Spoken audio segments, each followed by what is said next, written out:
Okay, today I'm going to try to do a small video. Miss Owens, and to me she's Joy.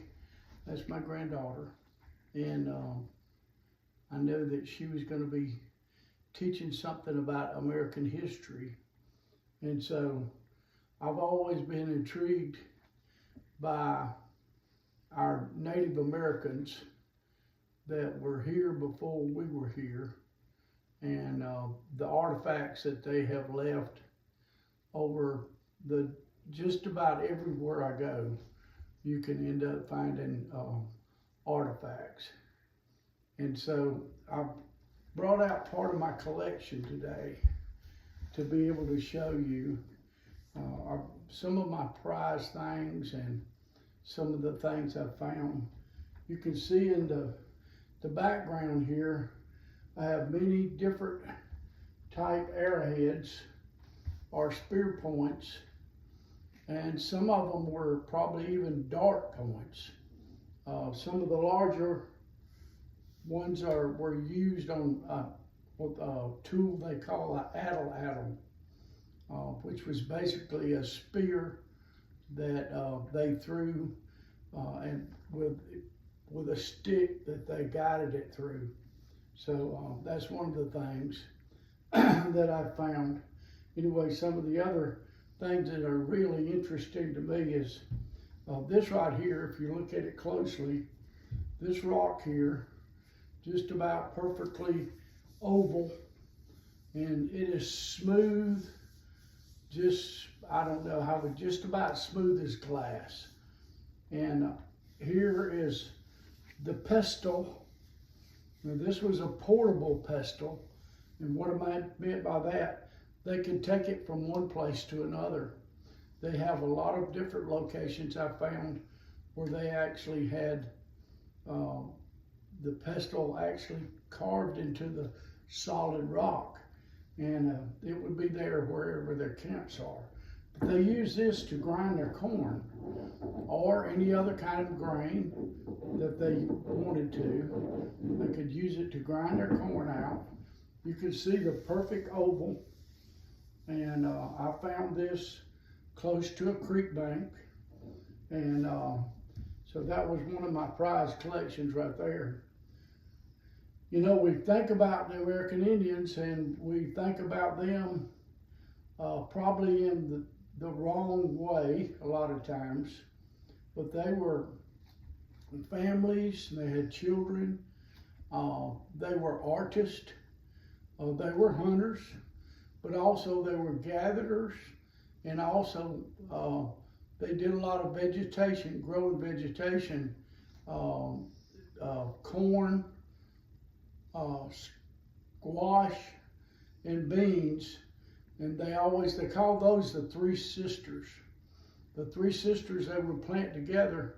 The corn would provide the verticalness, the squash would provide the shade, and the beans would climb up the corn and provide them with protein, carbohydrates, and the different things that they would be able to get out of the squash, and give them a good blended meal.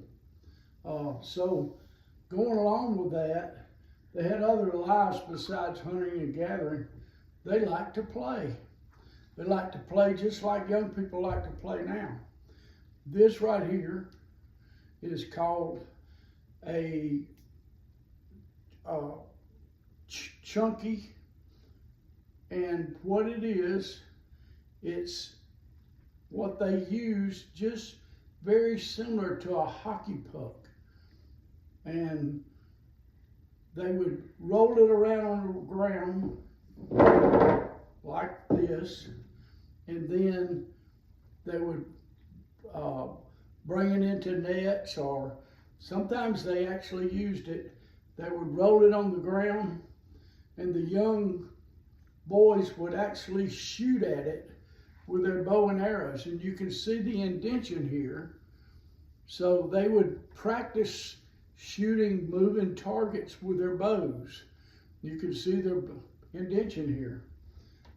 Some of the other things that you'll see they like to play marbles. This is some of my, I guess, prize finds over the years is different type of marbles they had. They had different type of marbles. They're so smooth and slick that they had them. A lot of times they would keep them in what they call their medicine bag.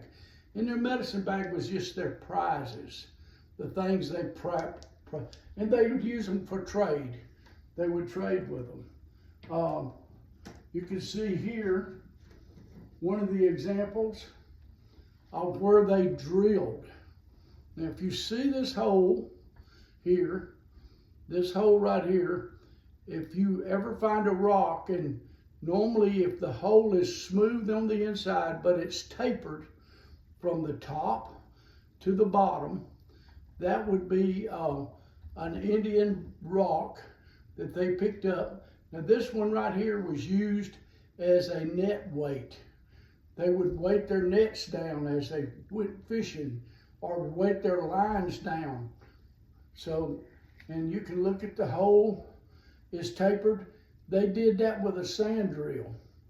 They would put sand down in the hole, dart their stick back and forth, or their little bow, whichever one they used, and that would make that. You can see, here's another prime example of that same technique. They put in this little stone.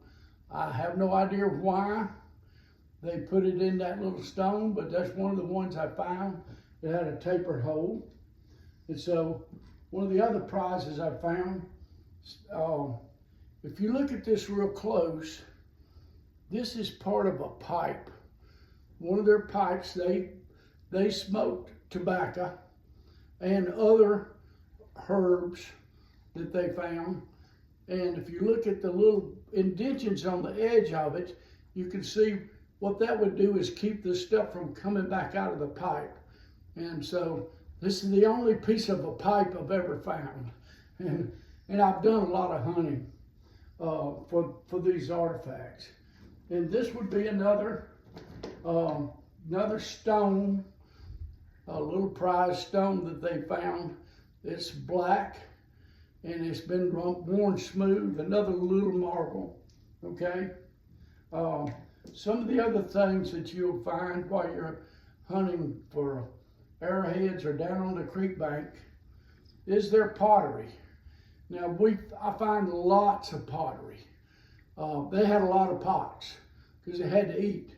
If you look at this pot here, you can see the actual designs they had on it. They put different tribes and different people put different things on their pots.